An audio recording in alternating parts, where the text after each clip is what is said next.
Welcome to Life's About Living. I'm Dr. Page, and I have with me Dr. Erwin Lutzer. Many of you know Dr. Lutzer. He's been a pastor for years. He's written a plethora of books, and we're talking today about his new book, We Will Not Be Silenced. Dr. Lutzer, how are you today? I'm doing well, and thanks for having me on. Absolutely. It's good to be here. By the way, for our audience, we've had Dr. Lutzer on before. We felt like it was such a relevant topic that we needed to discuss this a little bit more. His book name is We Will Not Be Silenced. It's available on Amazon. It's available on his website, available in bookstores. In fact, I'm going to go try to get one today when I go to the big city. But I want to start out with a question. I love the title, We Will Not Be Silenced. You know, Dr. Lutzer, we live in a culture, a cancel culture. And it seems like everybody is talking and nobody is listening. Is there ever a time to be silent? Well, yeah, there's a time to be silent if you don't have anything wise to say. Wouldn't that be wonderful if our whole culture went by that we will be silenced whenever we have nothing significant to say? Unfortunately, it doesn't work that way. Yeah, but I think that your question probably has to do with Christians. Yes, there are times when we have to be silent, but there are times when we always also have to speak, and then we have to take the consequences. And what I do in the book, Doctor, is this. I show how the radical left in America does not believe that America can be fixed. It has to be destroyed. Correct. And rebuilt on a Marxist foundation. Cultural Marxism. So in the book, and possibly I mentioned this last time, I talk about such things as the vilification of our history. Correct. Because if you want to build something brand new, you have to vilify the past, and that's what's happening. You have to I also talk about such things as applying it to race. You know, we live at a time when there's so much racial division, I'll use that word, and that is intentional. People don't understand that, but all of these diversity studies are intended to make the races in perpetual conflict without any resolution until the oppressed overcome the oppressors. That's what Marx taught. And until you have the whole idea of social justice, by the way, which really is not biblical justice. And one of the other reasons I wrote the book, Chuck, is to help people to understand why it is that when they send their kids to university, why do they come back hating America? So, and then I apply it to freedom of speech. And I have a chapter on propaganda. And that's really where you began, talking about the cancel culture. In that chapter, I point out that the purpose of propaganda is to so shape people's view of reality that even when confronted with a mountain of evidence, they will not change their minds. Right. And in that chapter, I discuss how that is done. And then I apply it to the breakup of the family. Marx believed that the family was a unit of oppression. Right. Husbands oppressed their wives. Parents oppressed their children. They took them to church. God was the ultimate oppressor. And if you were to take away oppression, everyone would live happily, everyone would be joyful, and we'd go on our merry way. Dr. So Lutzer, that's the vision of Marxism. Is that possible to? No, it's not. One of the big problems with Marxism is, and Doctor, this is so important for our listeners, one of the greatest problems is they deny original sin. You and I know that external oppression can influence people, obviously, but the real oppression often exists within the human heart.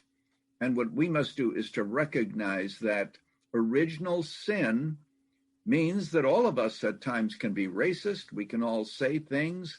It's not as if one group has all the virtues and the other has all the vices. Yep. We stand as sinners at the foot of the cross, and we all need God's grace and God's wisdom. So these are the kinds of issues. And, for example, Black Lives Matter. Do Black Lives matter? Of course, Black Lives matter. All Black lives matter. But on their website, the organization that takes that mantra says that it is Marxist, and then it goes on to say that they believe in the dissolution of the nuclear family. Why? Marxism.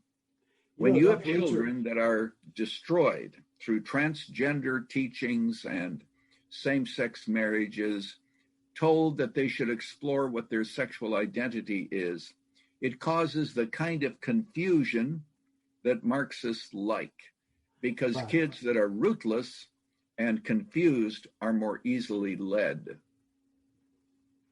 So I want to get back to one of the things that you said earlier in one of your chapters, We Will Not Be Silenced. You discussed that there's a method to the madness. Tell us a little bit about those methods that are being used, say, for example, with our kids in college, with our kids who are now having to face this propaganda. What are those methods? Well, the method is this. You cannot seize power as long as you have a peaceful country. As long as people are at peace, you can't take advantage of what happens and build your power base. So what you have to do is to destroy and to create division. And that is done certainly through racism, where everything is racist. Everything is looked at through the eyes of race. Even the terrible killings in Atlanta that happened a few days ago, that is being reduced to a matter of race, even though there's no evidence for it. But it has to be exploited. And so what you want to do is to turn a country in itself, that is to say, toward itself, so it begins to cannibalize itself. This is very critical. And then what you do is you create the chaos, and then you come along and say, we have an answer for the chaos. And the answer is you give us your individual rights, and we'll take care of you and we'll protect you. So let me get back to my first question about, is there a time to be silent? Because there's definitely a way to approach this with people who have this Marxist worldview. How do we begin to communicate this Christian worldview that you're talking about to people in a way that, if possible, makes friends and not enemies? I mean, this is not a popularity contest, of course, but what kind of advice can you give just for the everyday person in the marketplace? Well, first of all, what you have to do is to realize that we are to love everyone and so forth. But I point out in the book, We Will Not Be Silenced, that you're interviewing me about, I point out that love can be very evil. Adam and Eve, when they fell in the garden, they didn't stop loving. They just started to love themselves. Lovers of money, lovers of pleasure, lovers of self. So love should not be used in order to compromise truth. But you do have those who want to be truthful, but they are also very vindictive, judgmental, and they're just not nice people to be around. So what we have to do is to make sure that we have that balance. But I also say in the book, it is better to tell the truth and be thought hateful than it is to whisper lies with a sense of compassion and caring. So there's not an easy answer to your question. Everyone has to ask the question. And I would say this, that an age in which there is shouting, everybody is shouting their own viewpoint. It is not up to us to shout, but it is up to us to speak. And so we speak differently. We talk, but we do not shout. And we let our banners known. Now, Doctor, the reason I wrote the book, We Will Not Be Silenced, is to help Christians think through what is happening regarding race, regarding the tearing down of monuments and the like, and to face these kinds of situations. A teacher here in Chicago in the school system said that he was told that it is not enough to simply tolerate same-sex marriage. If you don't celebrate it, you could lose your job. Wow. All right, now And there's that's a happening. line in the sand. And what I maintain is it is so critical for Christians to be willing to do what is right and take the consequences. And then I think it's the responsibility of the church to come around somebody like that and say, look, in light of what has happened to you, we're here for you. We're going to help you during this transition, because a Christian cannot celebrate what God has condemned. But more and more, those kinds of decisions have to be made. To put it very clear, Doctor, there is no place for us to hide. And we could talk about the cancel culture to show how that is played out in our culture. We have with us today Dr. Erwin Lutzer on Life's About Living. He's an author of multiple books. He's been a pastor for many years, and he has wrote a very poignant book called We Will Not Be Silenced. I would recommend you getting it. I'm going to try to get my copy today. You can find it on Amazon. And Dr. Lutzer, I'm going to let you tell us very quickly where people can find your book, find more about you, and your well, what you can do, of everything. course, as you already mentioned, Doctor, is you can go to Amazon. We Will Not Be Silenced. My last name is Lutzer, Lutzer. You can go to Christian Books. They're having a wonderful sale. I think they now have 50% off. And so you can buy them in multiple copies.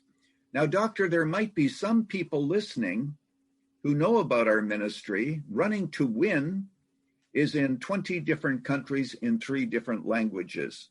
So if there are people who'd like to help us and say, we'd like to contribute to your ministry for a gift of any amount, the book can be yours. Here's awesome. What you can do. You can go to MCM. MCM, of course, stands for Moody Church Media. MCM. Yeah, write that down, Doctor. I'm giving you a prescription, okay? MCM Offer, OFFER. Now, that's all one word, mcmoffer.com. And for a gift of any amount, the book can be sent to you, mcmoffer.com. Dr. Lutzer, we're going to have to take a break. It was great to have you on this segment. Once again, you can find these segments in our last interview with Dr. Lutzer on lifesaboutlivingshow.com. You can subscribe by texting LAL to 66866. And Dr. Lutzer, as always, it's good to have you on the show. In the next series, we're going to be talking about some more cultural issues and maybe some things that are happening in church. Thanks for being on the show, and welcome.